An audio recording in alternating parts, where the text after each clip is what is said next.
Welcome to my channel Bioworld now. NEET biology 2025 के fifth video का first question है question number 151।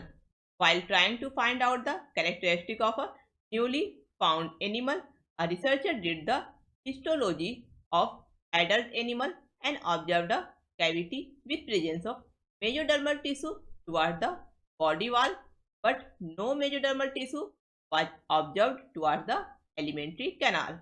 What could be the possible coelom of that animal? एक researcher एक नए adult animal के characteristic को पता लगाने के लिए उस एनिमल का हिस्टोलॉजिकल स्टडी किया। हिस्टोलॉजिकल स्टडी से पता चला कि उस नए एनिमल में एक कैविटी प्रेजेंट है जिसमें मेजोडर्मल टिश्यू सिर्फ बॉडी वॉल की तरफ ही प्रेजेंट है, लेकिन एलिमेंट्री कैनाल की तरफ कोई भी मेजोडर्मल टिश्यू प्रेजेंट नहीं है। उस एनिमल का सीलोम क्या हो सकता है? Option 1 schizocoelomate, option 2 spongocoelomate, option 3 acoelomate, option 4 pseudocoelomate. इसका आंसर है ऑप्शन 4 स्यूडोसिलोमेट। स्यूडोसिलोमेट एनिमल्स में बॉडी कैविटी प्रेजेंट रहता है, लेकिन उसके चारों ओर मेजोडर्मल टिश्यू कंप्लीटली प्रेजेंट नहीं रहता है, सिर्फ पार्शियली प्रेजेंट रहता है। Question number 152। Given below are two statements. यहाँ दो स्टेटमेंट्स हैं। इन दो स्टेटमेंट के आधार पर नीचे दिए हुए ऑप्शन में सही आंसर चूज करना है। Statement 1, in the floral formula this sign stand for zygomorphic nature of the flower and this sign stand for inferior ovary. ये स्टेटमेंट गलत है, क्योंकि जाइगोमॉर्फिक फ्लावर का साइन होता है परसेंटेज साइन और इंफेरियर ओवरी का साइन होता है ई के ऊपर line. Statement 2, in the floral formula this sign stand for actinomorphic nature of the flower and this sign stand for superior ovary. ये स्टेटमेंट सही है। इससे आंसर होगा option 2। Statement 1 is incorrect, but statement 2 is correct. Question number 153. Given below are two statements. ये भी statement type question है। Statement 1, in ecosystem there is unidirectional flow of energy of sun from producer to consumer. ये statement सही है, क्योंकि ecosystem में producer photosynthesis के समय सनलाइट से एनर्जी प्राप्त करता है। ये एनर्जी प्रोड्यूसर से प्राइमरी कंज्यूमर में, प्राइमरी कंज्यूमर से सेकेंडरी कंज्यूमर में और सेकेंडरी कंज्यूमर से टर्सरी कंज्यूमर में पास होता है। और प्रत्येक ट्रॉफिक लेवल में कुछ अमाउंट में एनर्जी का हीट के फॉर्म में लॉस होता है, लेकिन एनर्जी वापस कंज्यूमर से प्रोड्यूसर में नहीं आता है। तो इकोसिस्टम में एनर्जी का फ्लो यूनिडायरेक्शनल होता है। Statement 2, ecosystem are exempted from second law of thermodynamics. ये स्टेटमेंट गलत है। इकोसिस्टम थर्मोडायनेमिक्स के सेकेंड लॉ को फॉलो करता है। थर्मोडायनेमिक्स के सेकेंड लॉ के अनुसार जब एनर्जी का ट्रांसफर या ट्रांसफॉर्मेशन होता है तो कुछ एनर्जी हीट के फॉर्म में लॉस होता है, जिसके कारण एंट्रोपी इंक्रीज हो जाता है। इकोसिस्टम में भी मॉलिक्यूल के सिंथेसिस के लिए एनर्जी का कांस्टेंट सप्लाई जरूरी होता है, लेकिन इकोसिस्टम में एनर्जी का फ्लो 100% नहीं होता है। प्रत्येक ट्रॉफिक लेवल में कुछ एनर्जी का हीट के फॉर्म में लॉस होता है, जिसके कारण एंट्रोपी बढ़ जाता है। यानी इस क्वेश्चन का आंसर होगा option 1। Statement 1 is correct, but statement 2 is incorrect. Question number 154। Which of the following is the unit of productivity of an ecosystem. एक इकोसिस्टम में प्रोडक्टिविटी का यूनिट क्या है? द आंसर है option 2 kilocalorie per square metre per year. Next question है question number 155।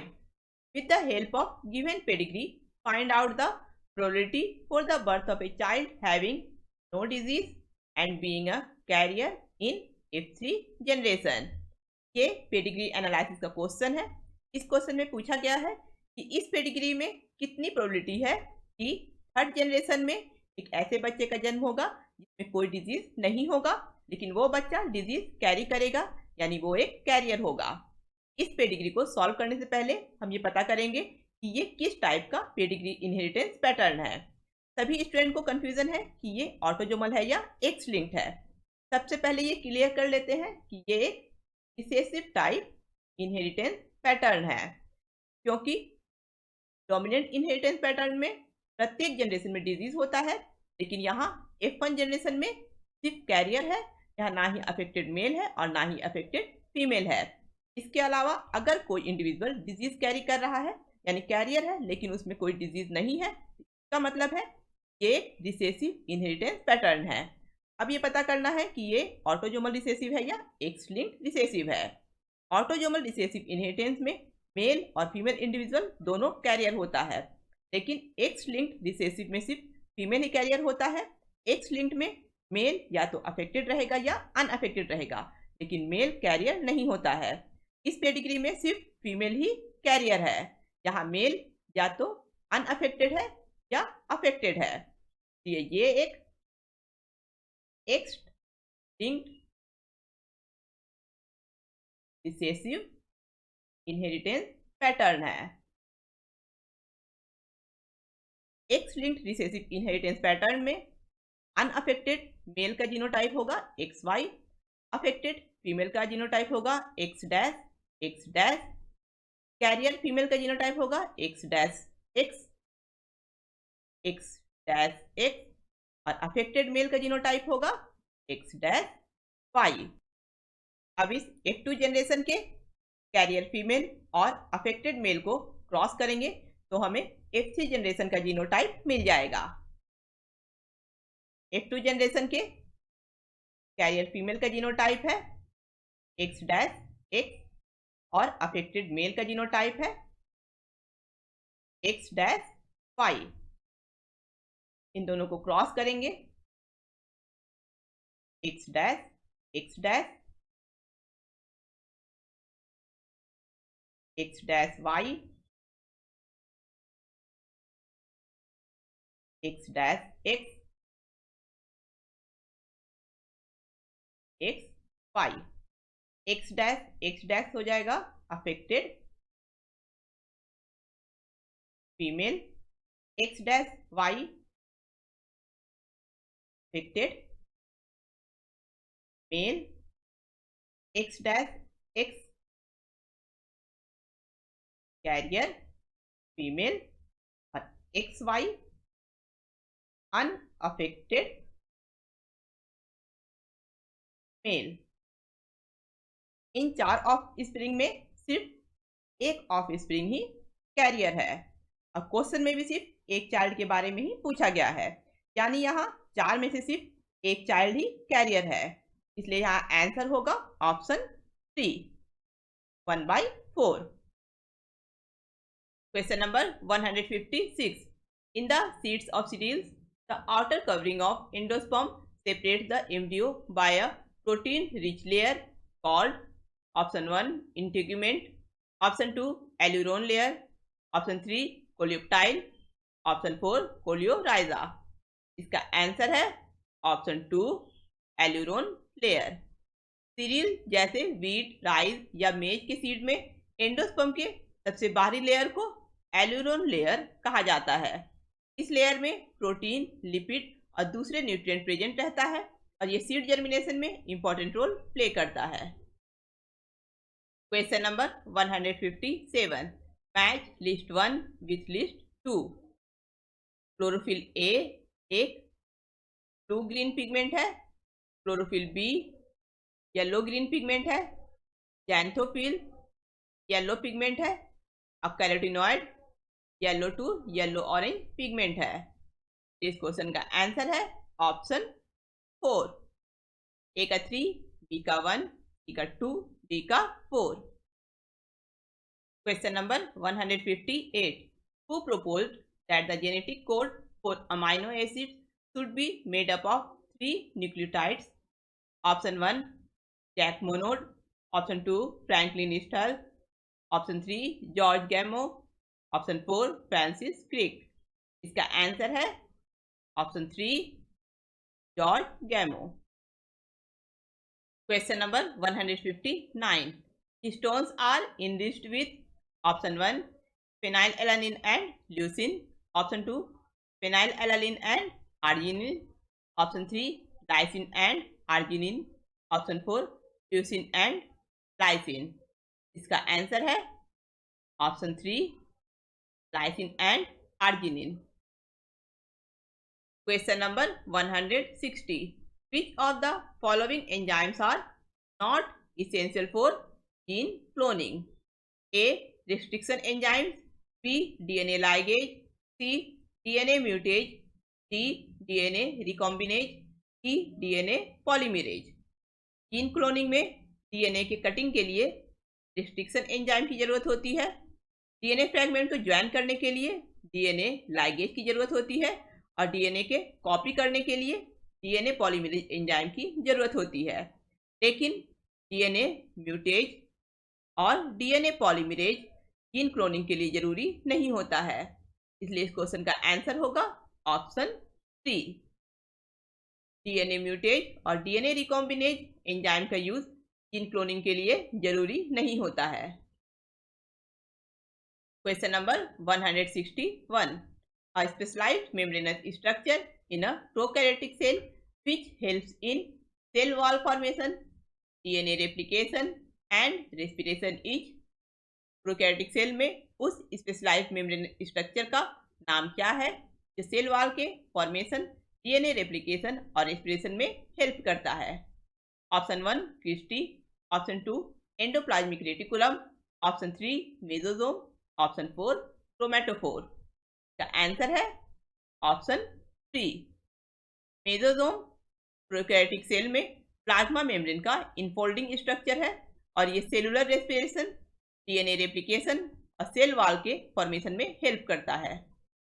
Question number 162. Which factor is important for termination of transcription? Option 1 rho, option 2 gamma, option 3 alpha, option 4 sigma. का answer है option 1 rho. Rho factor mainly prokaryotic cell में transcription के termination के लिए एक important factor है। Question number 163. Which of the following statement is correct about location of the male frog copulatory pad? Option 1 second digit of forelimb, option 2 first digit of forelimb, option 3 first and second digit of forelimb, option 4 first digit of hind limb. इसका answer है option 2। Mail frog में copulatory pad four limb के first digit में located रहता है। Question number 164. Which of the following diagrams is correct with regard to the proximal and distal tubule of the nephron? Nephron के proximal convoluted tubule में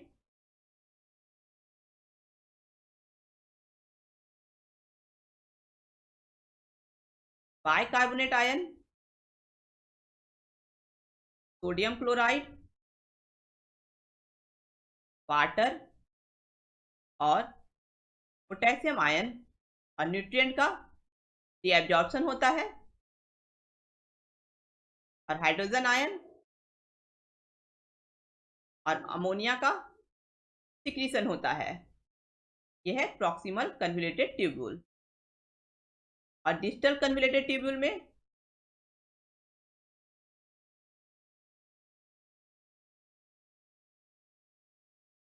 sodium chloride, water और bicarbonate ion का डीअब्जॉर्प्शन होता है और पोटेशियम आयन और hydrogen ion का secretion होता है। यह है डिस्टल कन्वोल्यूटेड ट्यूब्यूल।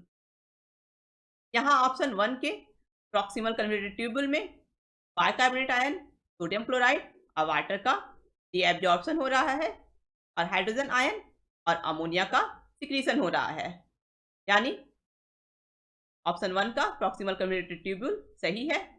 ऑप्शन 2 के प्रॉक्सिमल कन्वोल्यूटेड ट्यूब्यूल में सोडियम क्लोराइड और बाइकार्बोनेट का डीअब्जॉर्प्शन हो रहा है, लेकिन यहाँ हाइड्रोजन आयन के साथ साथ वाटर का सिक्रीशन हो रहा है, यानी ऑप्शन 2 का प्रॉक्सिमल कन्वोल्यूटेड ट्यूब्यूल का स्ट्रक्चर गलत है, यानी ऑप्शन 2 गलत है।